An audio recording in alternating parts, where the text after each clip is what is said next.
Japan में Ninja योद्धा केसी बोमन अपनी पत्नी नामिको के साथ एक शांत और खुशहाल जिंदगी जी रहा होता है।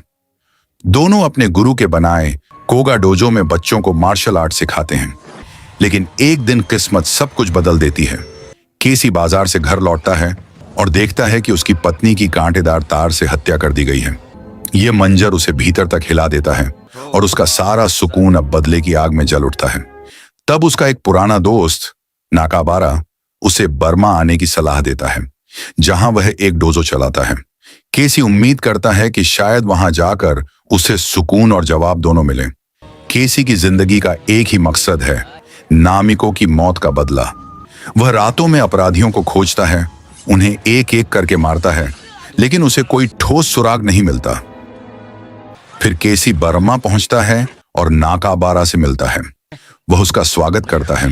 केसी फिर से ट्रेनिंग शुरू करता है, लेकिन उसके भीतर की आग अब भी बुझी नहीं होती।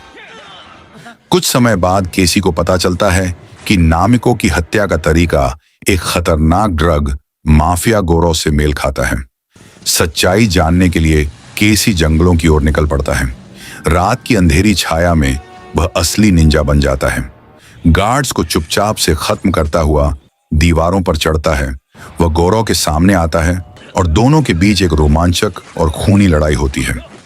आखिरकार केसी गोरो को मार देता है। उसे लगता है कि अब उसकी पत्नी का बदला पूरा हो गया है, लेकिन असली सच्चाई तो अभी सामने आनी बाकी होती है। बर्मा लौटकर केसी को नाकाबारा के व्यवहार में कुछ गड़बड़ लगने लगती है। कुछ बातें, कुछ निगाहें, और फिर सच्चाई सामने आती है। नाकाबारा ही नामिको की मौत का असली गुनहगार था। यह जानकर केसी का गुस्सा फट पड़ता है। दोनों के बीच आखिरी और भयंकर निंजा फाइट होती है। तलवारें टकराती हैं, स्मोक बम फटते हैं और हर वार जानलेवा होता है। अंत में केसी नाकाबारा को मार देता है।